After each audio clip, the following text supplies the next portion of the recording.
Assalamualaikum warahmatullahi wabarakatuh. Ini ada video yang menarik. Saya menemukan video di TikTok tanpa sengaja sedang scrolling menikmati video-video. Tiba-tiba ada seorang perempuan bernama Kumaila Hakimah. Perempuan ini pernah saya lihat beberapa kali di video dan bicara agama gitu. Tapi dengan penampilan yang menarik gitu, tidak berhijab, tidak berkerudung. Tapi beberapa judul videonya saya lihat bicara agama yang agak mendalam gitu. Tapi saya belum tertarik untuk membuka-bukanya saat itu. Yang kedua, saya juga tak sengaja melihat dia ngobrol di podcast dengan Ade Armando ya tentang topik yang sangat menarik, yaitu terbukti bahwa Islam adalah agama perang gitu. Ya. Di situ posisinya Kumaila sebagai narasumber, Ade Armando sebagai pewawancara yang menanyai gitu. Menariknya begini, Ade Armando itu ya dia mengatakan seorang muslim ya, agamanya Islam, tapi di situ dia kekeh ingin membuktikan bahwa Islam itu adalah agama perang gitu. Ini agak aneh gitu ya. Di video itu dia mewawancarai Kumaila ingin mengukuhkan dan membenarkan bahwa Islam adalah agama perang. Yang anehnya dia adalah seorang muslim gitu ya. Secara logika dan secara psikologis, kalau seseorang ingin membuktikan bahwa agamanya itu lemah, agamanya itu kuno, agamanya itu barbar, agamanya itu agama yang sudah ketinggalan zaman, agamanya itu adalah agama perang, ya sudah keluar saja dari Islam, betul nggak? Tinggalkan saja agamanya. Nah, kan di situ tuh ironinya itu. Kalau ingin membuktikan bahwa Islam ini secara ajaran, agamanya itu mengandung banyak persoalan, sudah tidak relevan dengan perkembangan zaman, ya kemudian ketinggalan zaman, kemudian agama perang, ya sudah berarti kan dia ingin menyatakan bahwa Islam itu agama buruk kan begitu. Harusnya dia keluar saja dari Islam. Tapi anehnya dia tetap saja mengaku muslim gitu ya. Itu sebuah tanda tanya gitu yang kita bisa menilainya lah. Manusia semacam apa seperti itu dalam kesadaran psikologis gitu ya. Sebab begini, kalau seorang muslim atau orang yang menganut sebuah agama dan agamanya diyakini benar, logika rasionalnya, psikologinya, dia harus membela kebenaran agamanya itu, kan begitu. Kalau ada orang salah paham tentang agama, lalu dia jelaskan kesalahpahamannya itu. Ya, dengan catatan ini meyakini agamanya benar. Kalau agamanya memang tidak benar, ya sudah, ya itulah persoalan, beda lagi. Tapi ini kalau kita meyakini agama kita benar, yang dianut itu benar-benar ajaran Tuhan yang maha benar. Harusnya kan kita menjelaskan kebenaran itu yang kita pahami. Ya, bukan malah menyerang-nyerang ajaran agama kita sendiri, kemudian memburuk-burukannya dan mengesankan bahwa ini adalah agama buruk, agama ketinggalan, agama tidak rasional, agama perang gitu. Karena itu kan kontradiktif dengan keyakinannya, kontradiktif dengan anutannya, kontradiksi dalam kesadaran dirinya juga. Tapi itu nanti lain kali aja lah, jadi agak panjang ke situ. Nah ini kembali ke Kumaila. Nah tadi saya menemukan videonya lagi, Kumaila Hakimah namanya, ya. Di video dengan Ade Armando itu oleh Armando dibilang ini Kumaila itu sudah hafiz Quran di usia 10 tahun. Saya belum tahu gimana riwayat hidupnya, ya latar belakangnya dan sebagainya. Dan untuk kepentingan video ini saya nggak perlu tahu gitu, biar saya bisa objektif. Biar yang saya soroti adalah pikirannya saja, bukan tentang riwayat hidupnya gitu ya. Walaupun itu sebetulnya membantu menjelaskan kenapa seseorang tuh berpikir begitu. Kenapa pemikirannya begitu. Itu diantaranya bisa diketahui dari latar belakang hidupnya, dari lingkungan hidupnya, dari persoalan-persoalan hidupnya. Begitu, psikologi itu bisa menjelaskan, bisa membantu menjelaskan begitu. Tapi untuk sementara saya tidak perlu tahu dulu ya. Cukup 3 pertemuan itu yang saya yang saya alami itu. Pertama, saya pernah melihat video-videonya tapi tidak membukanya. Yang kedua, menonton video dengan Ade Armando, kalau itu saya tonton sampai selesai. Dan yang ketiga, ini nih yang di TikTok ini. Dia menyatakan dan menjelaskan bahwa peradaban manusia modern itu lebih baik dari ajaran agama. Nah, ini pikiran yang menarik. Saya akan komentari pandangan-pandangannya, pikiran-pikirannya yang menurut saya keliru dan perlu diluruskan ya untuk mengimbangi apa yang dia jelaskan. Khawatirnya pandangan-pandangan salah dan kelirunya itu diikuti oleh orang lain dan dibenarkan oleh masyarakat, oleh umat ya. Tentu saja sepengetahuan yang saya tahu gitu. Nah, kita simak videonya. Kamu tahu kan orang-orang yang memperjuangkan khilafah itu percaya kalau syariat Islam ditegakkan sepenuhnya, kita akan jadi masyarakat yang ideal gitu. Kita akan mencapai puncak peradaban dengan moralitas yang sempurna. Nah, bukan cuma dari kalangan orang Islam, kaum fundamentalis agama biasanya begitu. Mikirnya peradaban manusia ini akan sempurna jika menerapkan ajaran agamanya secara menyeluruh gitu, secara komprehensif, secara kafah. Tapi sadar nggak, peradaban manusia modern sekarang secara umum sistemnya sudah lebih baik, dalam arti lebih manusiawi. Manusiawi dalam arti mementingkan kesejahteraan manusia, lebih manusiawi dibanding standar yang ada dalam ajaran agama manapun. Nah, skip dulu. Di situ ada kata kunci yang saya menemukan inti persoalannya. Pertama, kata manusiawi. Ini yang akan membuat kita paham mengapa Kumaila sampai pada kesimpulan bahwa peradaban manusia modern sekarang ini lebih baik dari ajaran agama, semua agama gitu, ya. Artinya kondisi masyarakat, kondisi sosial, ya, masyarakat yang diidealkan oleh ajaran agama. Yang dalam Islam di sini dia bilang mereka yang merindukan syariat Islam dan khilafah, bahwa orang-orang yang merindukan khilafah dan menegakkan syariat Islam itu mengandaikan kehidupan yang ideal, kehidupan yang harmonis, kehidupan yang adil sejahtera dan sebagainya dengan syariat agama atau khilafah itu. Lalu dia bantah sebagai sebuah penggambaran yang keliru, dan nyatanya dunia modern sekarang kehidupannya jauh lebih baik dari ajaran agama itu. Bahkan semua agama, dia bilang begitu. Nah, kita nggak usah kaget karena tadi kita sudah menemukan kata kuncinya, manusiawi. Ya, manusiawi itu artinya ukurannya manusia gitu, dan persepsi dia tentang manusiawi, ya. Dan ini yang akan menjadi dasar penjelasan dia tentang semua ajaran agama yang dia gugat, terutama dalam Islam. Ya, dia ukurannya manusiawi gitu, ya. Ya sudah, menjadi wajar karena kalau manusiawi berarti ukurannya bukan Tuhan, bukan Rasulullah, bukan Nabi Muhammad, bukan kitab suci, bukan ajaran agama itu sendiri, tapi manusiawi. Manusiawi itu kan ditempeli oleh banyak aspek. Satu, selera. Kedua, kesenangan. Yang ketiga, persepsional. Yang keempat, ada nafsu juga di situ. Sehingga gugatan-gugatan dia, ya, atau kritik dia pada ajaran agama, ajaran-ajaran dasar agama abad ke-7, 8 Masehi itu sudah ketinggalan dan tidak perlu lagi diterapkan karena sistem modern sekarang sudah jauh lebih baik dari ajaran-ajaran agama itu.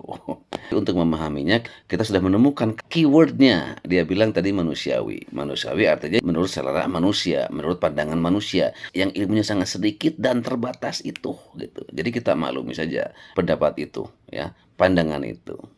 Nah, mari kita ikuti selanjutnya.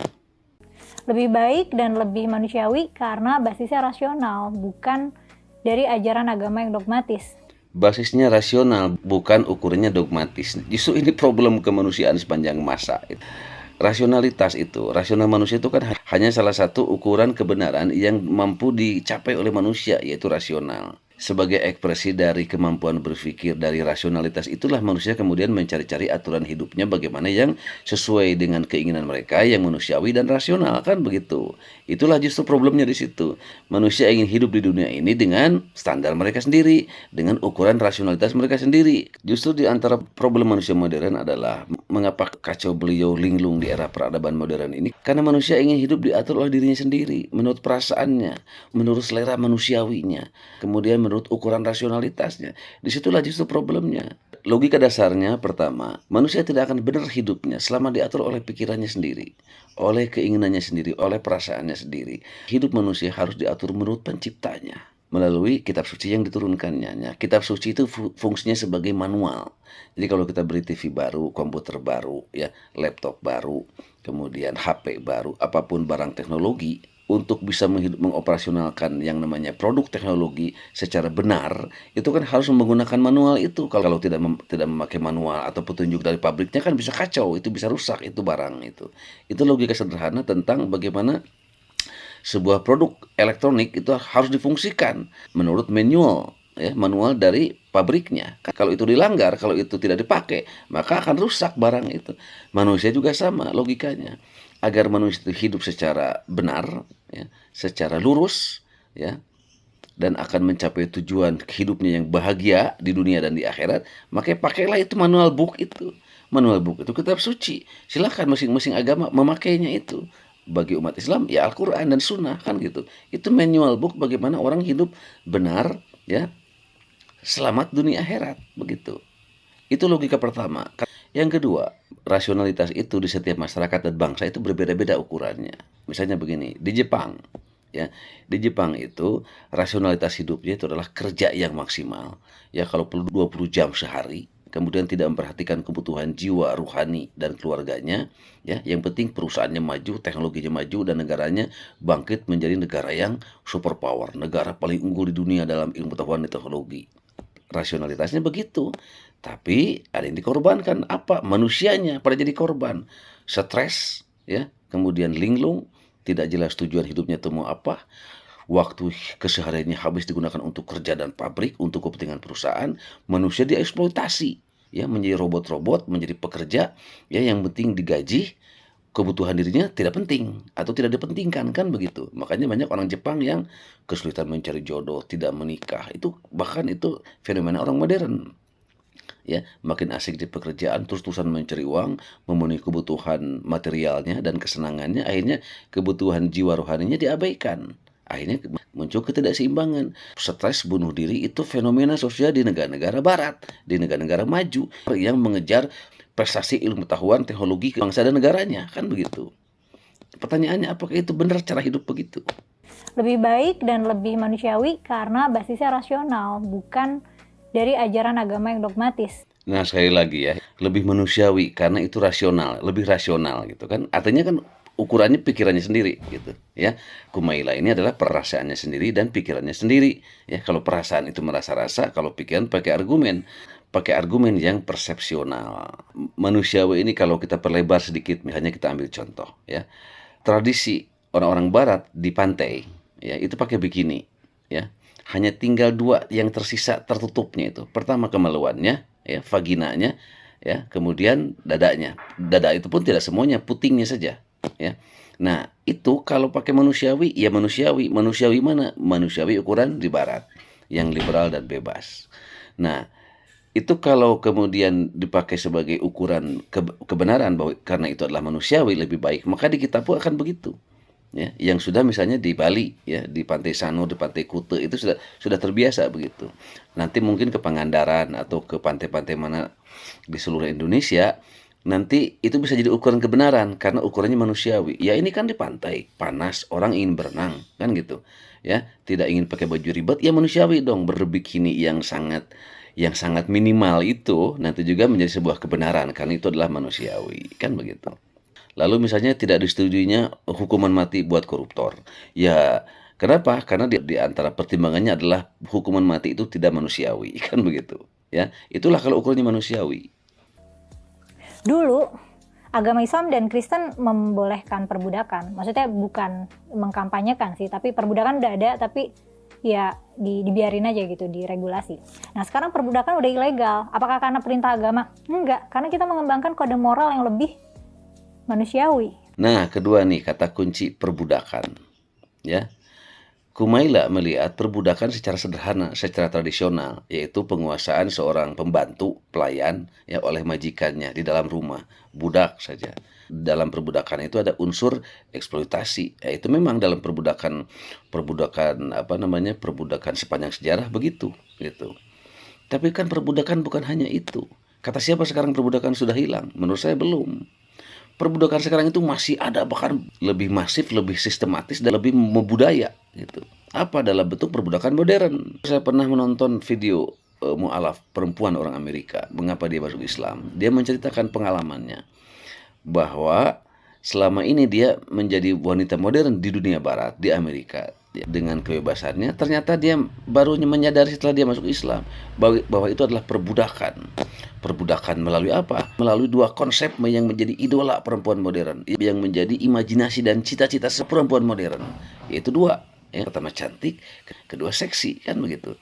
Itulah perbudakan narasi, itulah perbudakan simbolis yang ditanamkan pada perempuan di era modern, pada perempuan modern, bahwa yang disebut perempuan yang indah itu, ya, adalah yang cantik, kedua seksi, kan gitu. Makanya untuk mengejar kecantikan itu perempuan sekarang memperbudak dirinya, melakukan apapun yang penting disebut cantik, kan gitu, atau penampilan cantik. Dalam perbudakan kecantikan ini muncullah industri-industri kosmetik untuk perbudakan kaum perempuan, untuk mengejar-ngejar harapan, fantasi, imajinasi kecantikan itu, kan gitu. Akhirnya menjadi perbudakan melalui kosmetik yang luar biasa, mahalnya, gengsinya, harganya, kemudian Kemudian skincare kan sekarang sudah menjadi kebutuhan semua perempuan sekarang. Untuk perawatan diri ya, biayanya mahal dan untuk mendapatkan kecantikan tubuh. Nah, tanpa sadar perempuan-perempuan modern sekarang sudah banyak yang sudah menjalankan perbudakan tubuh gitu. Perbudakan atas tubuhnya. Bahwa perempuan keren itu bukan yang menjaga akhlaknya, menjaga dirinya, menutup auratnya, menjaga martabat keperempuanannya, bukan. Tapi yang pertama cantik, dua kalau bisa seksi, lalu dia bekerja mandiri, tidak tergantung kepada suami, kepada laki-laki, kan gitu. Lalu emansipatif, ya, bisa menentukan dirinya sendiri, bebas dan sebagainya. Kesananya stres, kan gitu. Kesananya gelisah, kesananya jomblo, ya, susah menikah gitu. Karena semakin mandiri, semakin tidak butuh nafkah. Buat apa dia kerja, sudah punya penghasilan apalagi besar, maka ketergantungannya kepada laki-laki, kepada lawan jenis menjadi berkurang, kan begitu. Nah, itu diperbudaki, ya, diperbudakan, disistemkan dalam pabrik-pabrik, perusahaan-perusahaan modern, perusahaan-perusahaan internasional, agar perempuan tuh mendapatkan itu semuanya. Pertama kemandirian, kecantikan, ya, sensualitas, kepintaran untuk tidak tunduk di bawah laki-laki, kan gitu. Itu semuanya tanpa sadar adalah perbudakan. Nah, perbudakan inilah yang kemudian disadari oleh mualaf Amerika itu, bahwa dia mengejar-ngejar kecantikan, kemudian penampilan seksi, kemudian bebas melayani laki-laki dan memenuhi kesenangan nafsu syahwatnya tanpa harus menikah, hidup bebas, keperawanan tidak penting. Akhirnya apa? Dia adalah salah satu yang sadar bahwa itu semuanya adalah perbudakan perempuan di era modern untuk kesenangan laki-laki, untuk kesenangan dominasi laki-laki. Nah, ini kayaknya Kumaila nggak sampai ke situ.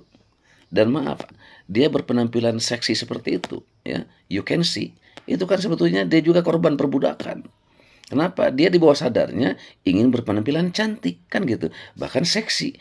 Nah, cantik seksinya itu dia menjadi kebanggaan. Seksinya itu apa? Untuk dinikmati laki-laki, untuk dinikmati jutaan mata laki-laki, untuk dijual oleh dia tanpa sadar gitu. Ke dalam Islam itu mengorbankan kehormatan diri.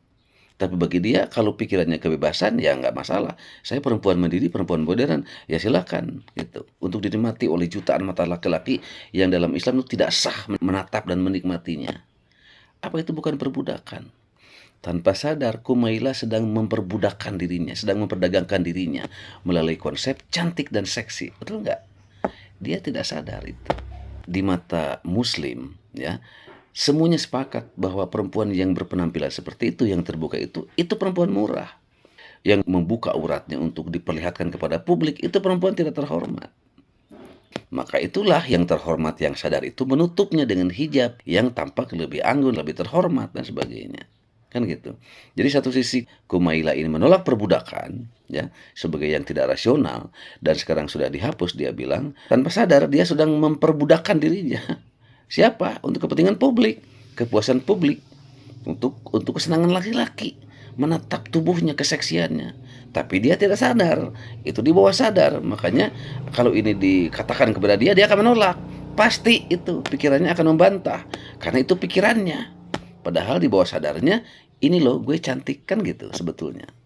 Tapi ya nggak apa-apa, itu hak asasi manusia, ya. Kita tidak menyalahkan. Saya juga tidak menyalahkan. Saya sedang menjelaskan tentang fenomena psikologis yang sedang dia tunjukkan gitu. Jadi perbudakan dia bilang sudah hilang, ya, sudah hilang karena manusia sekarang lebih sadar, lebih modern, itu salah. Karena perbudakan yang dia pahami itu perbudakan tradisional, perbudakan zaman kuno, eksploitasi dalam fahlong, perbudakan manusia atas manusia. Nah, perbudakan sekarang masih ada, bahkan lebih masif dan terstruktur gitu. Melalui apa? Melalui cara berpikir, melalui imperialisme kebudayaan, melalui konsep cantik, seksi, kaya dan sebagainya. Itu semuanya perbudakan itu. Jadi kalau memahami perbudakannya secara sederhana, ya begitu dikatakan sudah hilang, padahal faktanya sebaliknya. Dulu tradisional, sekarang perbudakannya modern. Sistemik, terstruktur, dan masif gitu. Karena sistemik, masif, dan struktur itulah akhirnya kebanyakan orang, mayoritas perempuan tidak sadar bahwa sekarang ini di abad modern ini sedang terjadi perbudakan perempuan yang sangat masif. Melalui cara berpikir, melalui cara berpenampilan, ya, melalui konsep kecantikan, melalui konsep kemajuan, kesetaraan, feminisme dan sebagainya. Ya, sekarang itu terjadi krisis pernikahan, itu enggak, krisis jodoh itu di berbagai negara modern, krisis rumah tangga, ya, krisis perceraian di mana-mana. Di antara sebab-sebabnya adalah yaitu pikiran-pikiran modern tentang kemandirian, tentang ekonomi, ya. perselingkuhan. Jadi di balik kemandirian perempuan itu sebetulnya banyak negatifnya bila tidak dibingkai dan dibimbing oleh syariat agama. Banyak perempuan istri tidak puas karena suaminya gajinya kecil. Ya, lalu dia bekerja, lalu dia mandiri. Apa yang dia kejar? Cantik, profesional, mandiri, kan begitu. Akhirnya apa? Dia bisa bekerja kapan saja, kemana saja, diajak bosnya kemana-mana bebas, suaminya ditinggal di rumah, ya, dan itu perselingkuhan di mana-mana, di kantor-kantor, di hampir semua perempuan bekerja, itu membuka peluang perselingkuhan di mana-mana, punya gaji, punya penghasilan besar, bisa hidup mandiri, buat apa laki-laki? Hanya meribetkan saja, kan begitu. Itu perbudakan, gitu, tanpa sadar. Hukuman mati, pindah agama boleh hukum mati, penistaan agama boleh dihukum mati. Selingkuh hukumannya dirajam. Rajam itu badannya dikubur separuh, terus separuh badan atasnya tuh yang di permukaan tanah ditimpukin batu sampai mati. Nah kan kayaknya tuh udah nggak pantas banget di peradaban modern yang sekarang kalau masih memberlakukan sistem hukum yang nggak berbudaya dan kelihatan nggak punya belas kasih kayak gitu ya.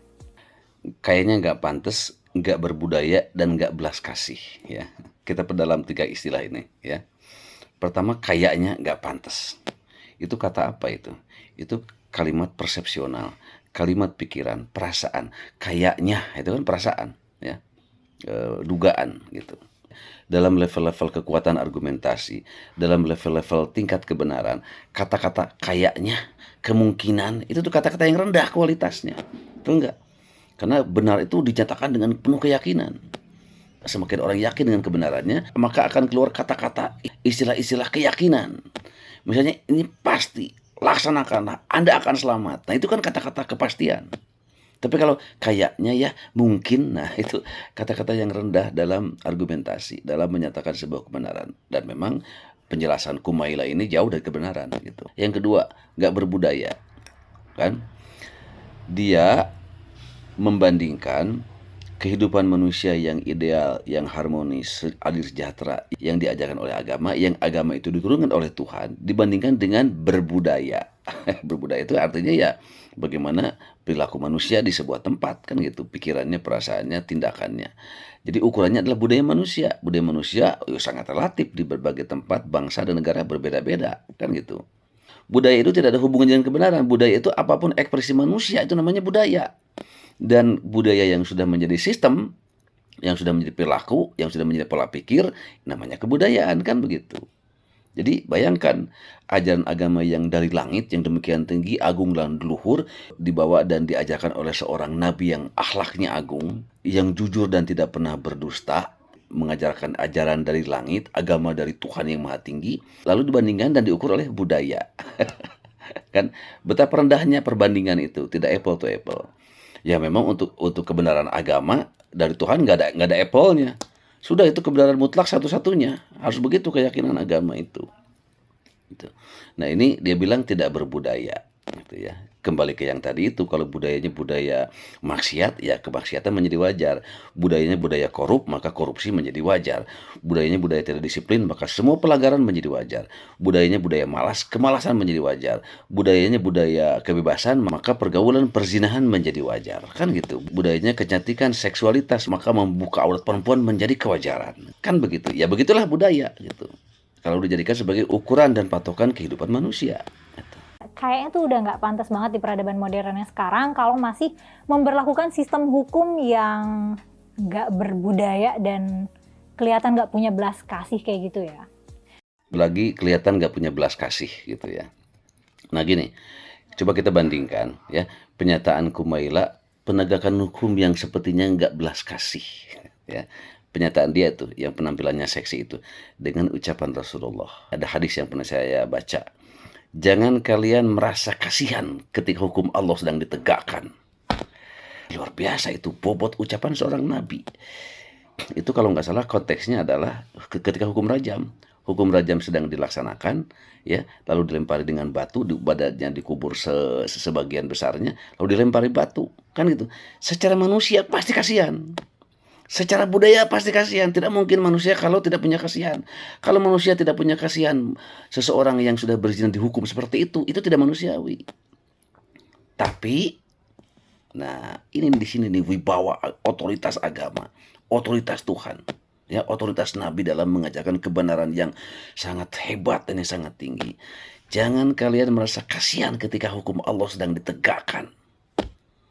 Mengapa? Karena kasihan itu bisa menjadi penghalang hukum Allah tegak. Hukum Tuhan dilaksanakan. Dan itulah yang sekarang banyak terjadi. Korupsi dihukum mati, jangan kasihan. Kan gitu. Korupsi dimiskinkan, jangan kasihan nanti keluarnya gimana. Hukuman berat buat para penjahat, jangan kasihan. Penguasa tirani dan zalim kepada rakyatnya digulingkan, jangan kasihan.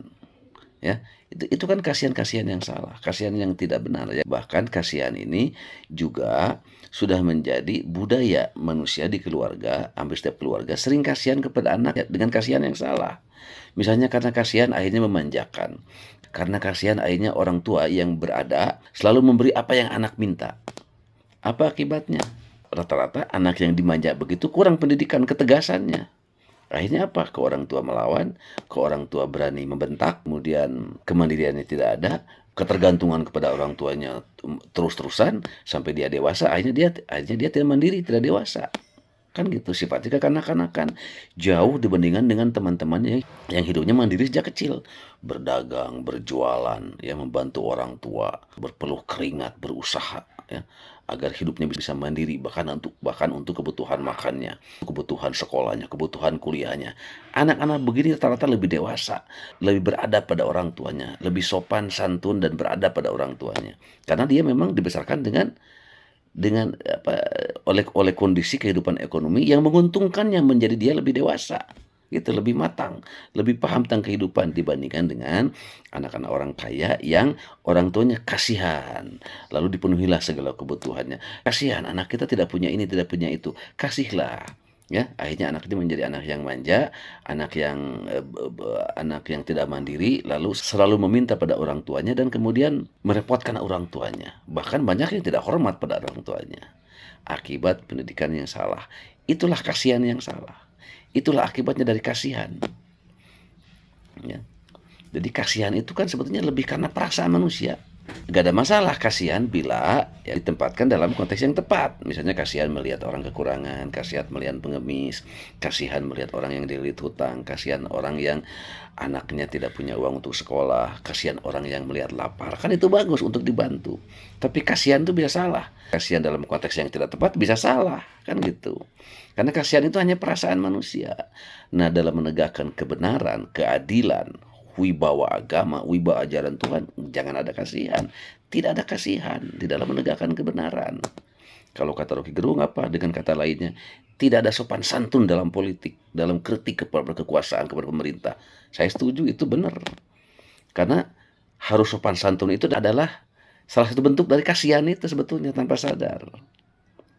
Ya, jadi kata kasihan itu salah bila ditempatkan pada yang salah. Dalam penegakan hukum, dalam penegakan ajaran agama, tidak boleh ada kasihan. Demi wibawa hukum, demi wibawa ajaran kebenaran. Maka itulah Rasulullah keluar sabdanya, kalimatnya.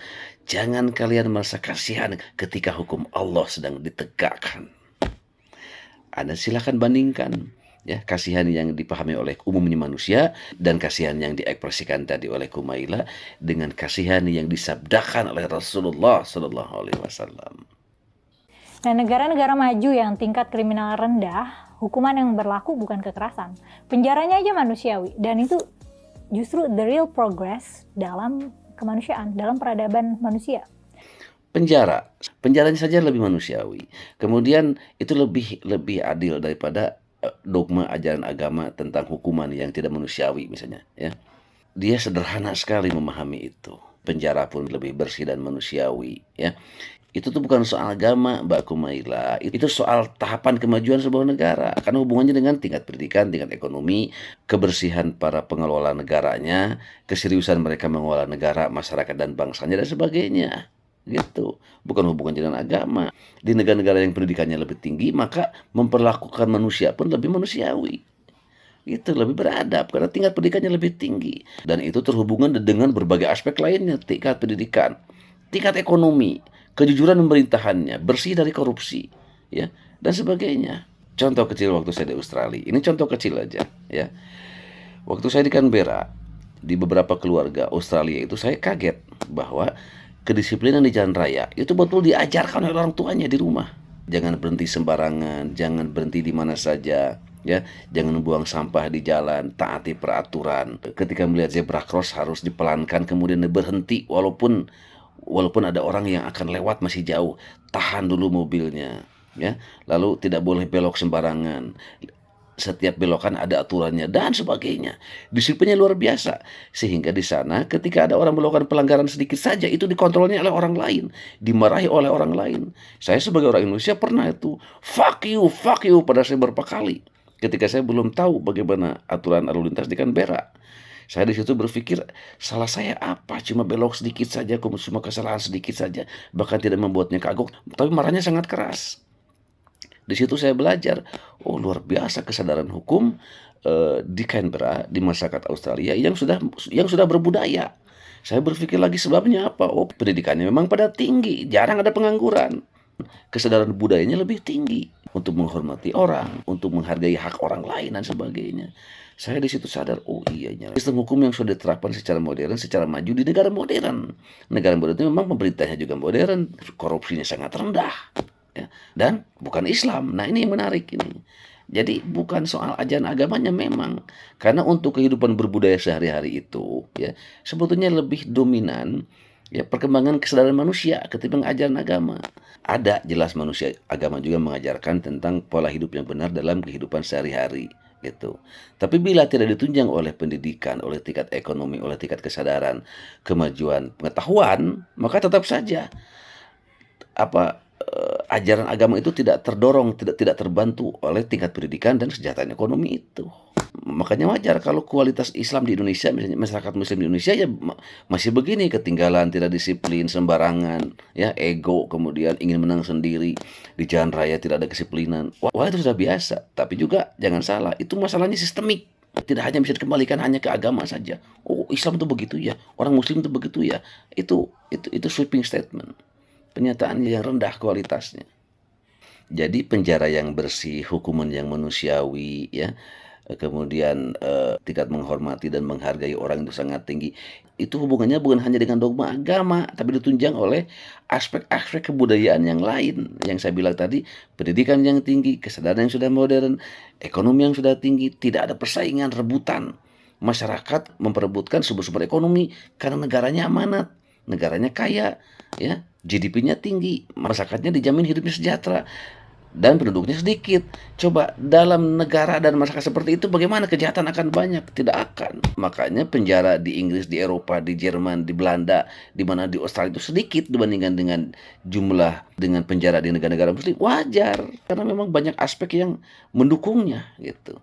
Dan menghubungkan hanya kepada agama, itu kesederhanaan berpikir gitu.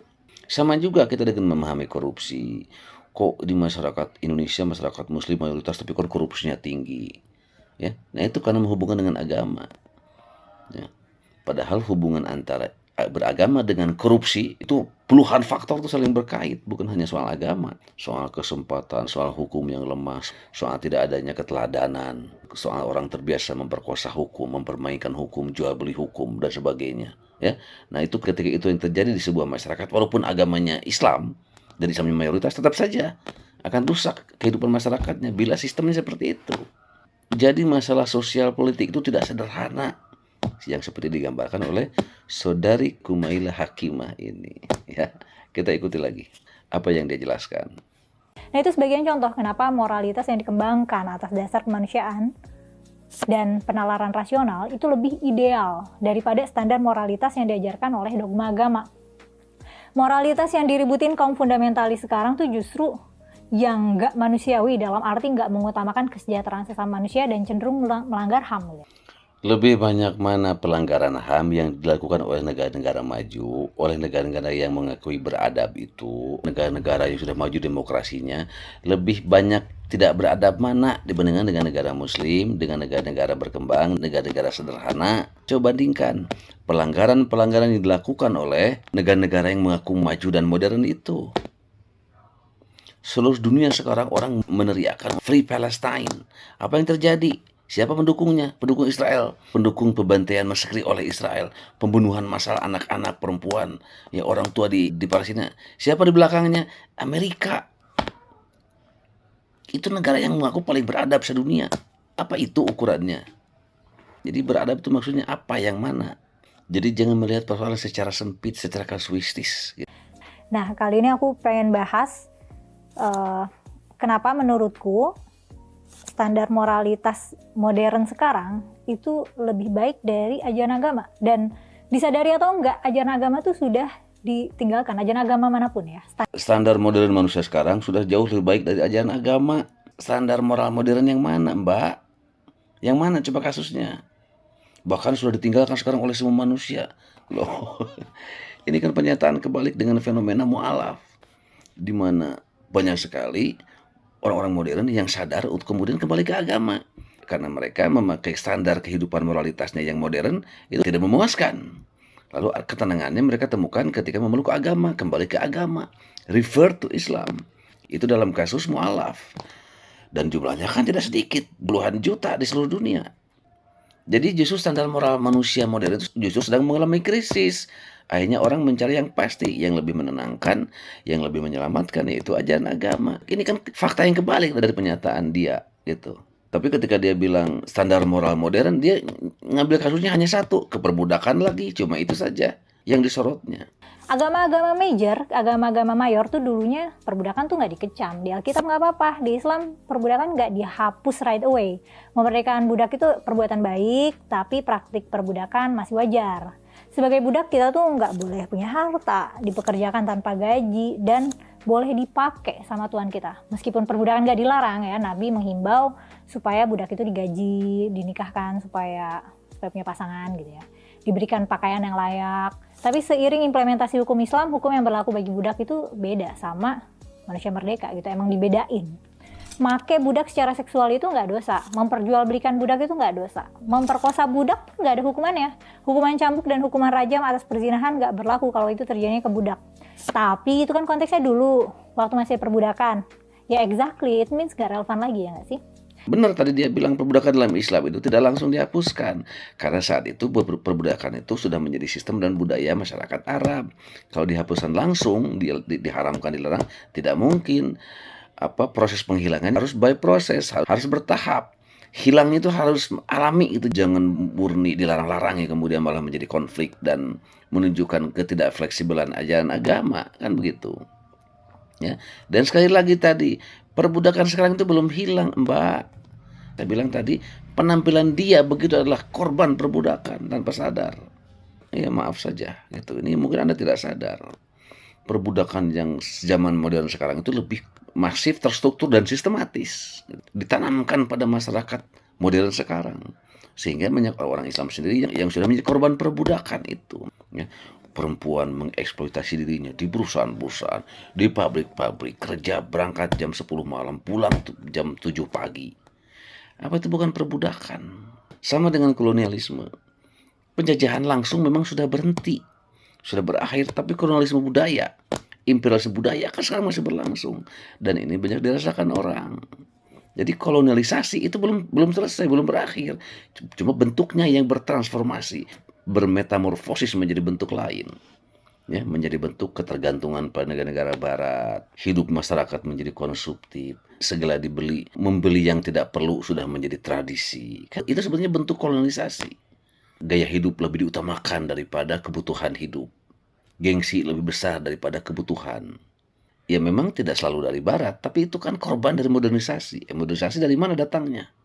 Kan itu fenomena perkembangan di negara-negara barat yang masuk ke masyarakat-masyarakat berkembang, termasuk ke masyarakat-masyarakat muslim.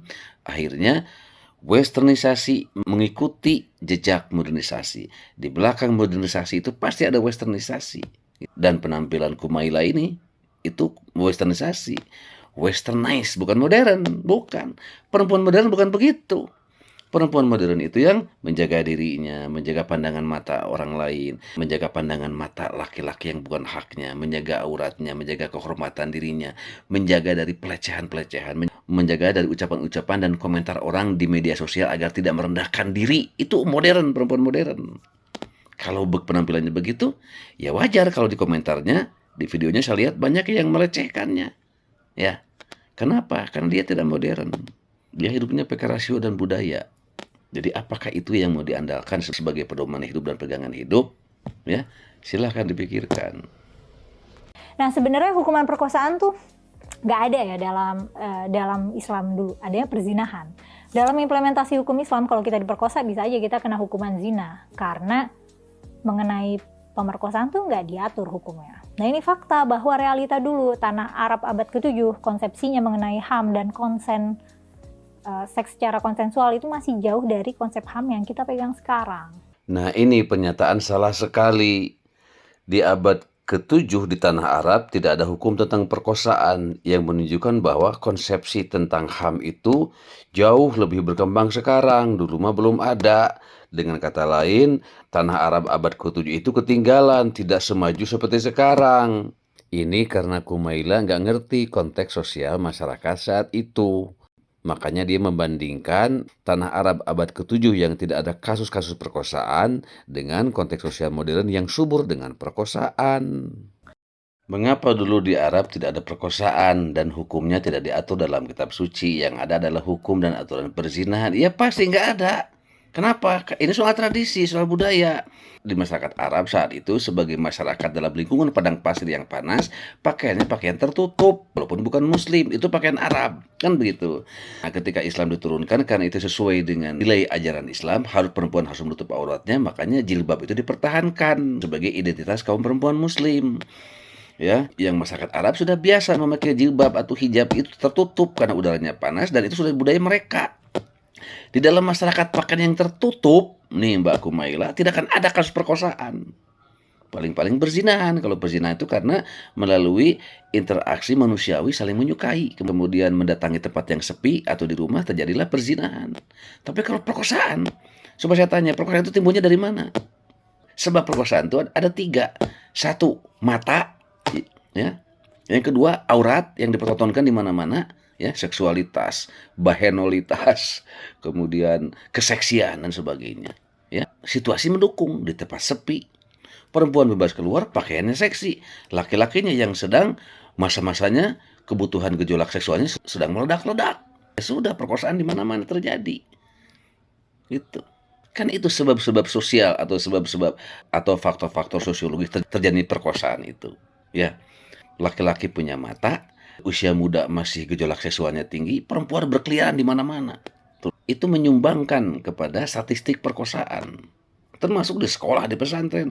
Kalau situasinya mendukung, ya akan terjadi gitu. Jadi sekali lagi, kenapa tidak ada perkosaan di Arab dan tidak ada hukum aturannya? Karena budaya masyarakatnya tidak kondusif untuk terjadinya perkosaan. Budaya masyarakatnya tidak memfasilitasi untuk terjadinya perkosaan. Jadi wajar dalam kitab suci, dalam Al-Quran tidak ada aturan tentang perkosaan. Makanya hukumnya lebih kepada perzinahan itu ketimbang perkosaan. Karena perkosaan adalah produk dari linglungitas manusia modern. Produk dari kebebasan manusia modern. Budaya sekuler modern sekarang yang memfasilitasi terjadi perkosaan di mana-mana. Nah, jadi tidak adanya hukum perkosaan pada abad ke-7 di tanah Arab itu bukan karena konsep tentang HAM di tanah Arab itu ketinggalan atau tidak semaju sekarang. Bukan itu, tapi karena memang kasus-kasus perkosaan sebagai fenomena itu belum ada. Kan begitu. Jadi kesimpulannya bahwa tanah Arab abad ke-7 itu ketinggalan dibandingkan zaman sekarang, salah sekali pernyataan itu. Kalaulah saat itu sudah banyak kasus perkosaan seperti di zaman modern, pasti ada hukumnya. Tidak mungkin Islam tidak mengaturnya. Makanya ada hukum perzinahan karena perzinahan banyak terjadi, apalagi bila ada perkosaan. Maka hukum perkosaan pun pasti ada. Tapi karena kasus-kasus perkosaan saat itu tidak ada, karena saya jelaskan tadi soal kondisi sosial budaya masyarakat Arab dengan budaya pakaiannya yang tertutup itu, maka tidak ada kasus-kasus perkosaan, apalagi fenomena, kan begitu. Jadi itu bukan bentuk ketinggalan hukum agama, tapi justru kontekstualnya agama. Kasusnya tidak ada, ya hukumnya pun tidak ada. Karena perkosaan itu adalah fenomena modern. Yang saya jelaskan tadi, sebabnya karena perempuan bekerja, eksploitasi aurat di mana-mana, kebebasan pergaulan, belum kepentingan kapitalisme untuk mengeksplorasi sensualitas. Bahkan sekarang sensualitas itu menjadi industri, industri sensualitas, industri pornografi, industri porno aksi, kan itu sudah menjadi industri semuanya. Meskipun ajaran Nabi Muhammad sudah cukup progresif ya saat itu. Bukan cukup progresif, progresif banget ya saat itu terkait kemanusiaan. Karena Nabi aktif mengajak umatnya untuk memerdekakan budak. Terus jadi beli budak itu boleh, tapi kalau budak itu dimerdekakan ya itu even better gitu. Tapi kalau dibanding sekarang ya kita udah lebih advance, perbudakan udah ilegal. Dan perkosaan sama perzinahan itu dibedain hukumnya gitu. Orang yang berzina sebelum menikah itu dicambuk 100 kali. Ya 100 kali ya mi'ata jaldah. Kalau udah nikah dicambuk juga terus dirajam. Nah rajam itu ya tadi ditanam di tanah separuh badan timpukin sampai mati. Di Quran nggak ada sih hukum rajam, ada ya di hadis. Jadi Nabi itu ngikutin ajaran yang ada di Taurat. Tapi apakah ini bentuk masyarakat ideal yang kita dambakan? Kan manusia ini adalah spesies yang punya kapasitas untuk berkembang dan belajar ya. Apa iya perlu penaltinya tuh kayak hukuman sebarbar itu gitu? Padahal kita punya kemampuan untuk berbudaya dan mengembangkan belas kasih. Mbak Kumaila coba cek deh ya, baca tentang sejarah penerapan hukum rajam. Mengapa hukum perzinahan itu terkesan sangat kejam ya dengan dirajam seperti itu? Itu kan sebetulnya konteksnya untuk preventif. Makanya sebetulnya hukum potong tangan, hukum rajam itu lebih kepada tindakan preventif, pendidikan. Contoh tuh kalau kamu melakukan pelanggaran yang berat tuh akibatnya. Dan ketika hukum sedang dijalankan, kamu jangan kasihan. Itu betapa ketatnya ajaran Islam menjalankan hukum yang sudah diturunkan oleh Tuhan, begitu. Jadi bukan soal tidak manusiawi. Justru kata-kata manusiawi itu penggoda halus ya, pelemah dari hukum yang ditegakkan, dari hukum yang dijalankan. Itulah kalau benarnya hidup, tegaknya hukum, keadaan pakai perasaan itu jadi begitu. Apalagi Anda yang mengajukannya adalah perempuan, ya pasti rasa kasihan itu lebih kuat karena perempuan kan lebih kuat dengan perasaannya, dengan rasa kasihannya. Jadi nggak berlaku itu kasihan, apalagi Anda menyebut barbar. Bagaimana mungkin Kumaila, agama barbar sekarang berkembang paling pesat di seluruh dunia. Dari 4 pengikutnya Rasulullah di keluarganya sampai sekarang sudah 2 miliaran. Bagaimana agama barbar bisa berkembang seperti itu? Sekarang pengikutnya terus bertambah setiap hari. Jutaan di setiap negara, terutama di negara-negara barat. Ya, bagaimana agama barbar bisa berkembang seperti itu? Sedangkan hukum potong tangan rajam itu tindakan prevensi. Baca tuh dalam sejarah penerapan hukum Islamnya. Hanya tindakan preventif. Kan Rasulullah sendiri belum pernah memberlakukan hukum potong tangan pada anaknya sendiri. Pada Fatimah, pada keluarganya kan belum pernah. Dan di para sahabat juga tidak terdengar ada pencuri kemudian dipotong tangannya. Dibenarkan oleh Nabi atau oleh para sahabat. Kan gak pernah terjadi. Kita belum pernah ada hadis yang menceritakan itu. Mengapa? Karena memang tidak terjadi dan Rasulullah sudah mengancam, sudah sangat keras. Andaikan anakku mencuri, ya akan kupotong tangannya. Kan begitu betapa ucapan dari Nabi yang mulia, yang sangat berwibawa, ditakuti oleh para sahabatnya untuk dilanggar. Makanya potong tangan tidak pernah terjadi pada masa Nabi. Lalu para masa sahabat, ya ada seorang miskin yang mencuri juga oleh Umar bin Khattab tidak dipotong tangan oleh Khalifah Umar. Kenapa? Karena konteks sosialnya sudah berbeda. Saat itu menurut penjelasannya orang-orang kaya banyak yang tidak bayar zakat, yang tidak menjalankan kewajibannya. Akhirnya apa? Muncul ketimpangan sosial. Banyak orang miskin yang lapar. Ya. Nah dalam konteks ketimpangan sosial, ketika banyak orang-orang miskin yang kelaparan kemudian mencuri, maka potong tangan tidak sembarangan bisa diterapkan dan Umar tidak melaksanakannya. Jadi Umar melaksanakan semangat hukum Islam, bukan hukum Islam secara tekstual. Jadi intinya hukum Islam juga fleksibel, tidak seketat dan tidak sefundamentalis seperti Anda gambarkan. Hukum-hukum yang ketat dalam Islam soal hudud, soal zina, ya, soal rajam, soal potong tangan, semuanya simbol-simbol preventif gitu. Bahwa hukum berat itu karena Islam adalah agama moral yang sedemikian kuat sehingga dari awal itu sudah diancam dengan hukuman-hukuman berat seperti itu. Bila dilakukan, bila terjadi dan itu terjadinya dalam masyarakat yang normal, ya, Artinya masyarakatnya keadilan ekonominya terjadi ya, keadilan sosial masyarakatnya tercipta.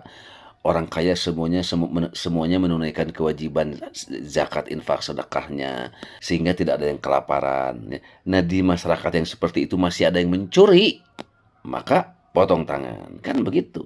Tapi tetap itu juga tidak sembarangan, ya harus hati-hati dan lebih sebagai tindakan preventif ketimbang memasyarakatkan hukum potong tangan. Yang mencuri potong, yang mencuri potong. Wah, Islam begitu menjadi agama sempit dong, agama barbar jadinya. Nah, karena itu tidak sembarangan, tidak terjadi, lebih sebagai tindakan, lebih sebagai ajaran edukasi ya dan ancaman atas pelanggaran kejahatan, ya makanya itu tidak pernah terjadi, kan begitu. Dan itulah fleksibilitas hukum Islam, ajaran Islam sehingga sampai modern kini terus diikuti dan makin bertambah terus pengikutnya. Mana mungkin agama barbar bisa berkembang sedemikian rupa dan mengesankan Islam sebagai agama barbar karena adanya hukuman potong tangan dan rajam itu. Itu kan terlalu sempit berpikirnya. Ya, itu komentar-komentar saya atas penjelasan Kumailah Hakimah. Saya hormati pandangannya, pikiran-pikirannya. Itu hak dia untuk mempersepsi Islam seperti itu, ya. Tapi menurut saya harus ada pengimbang, ya.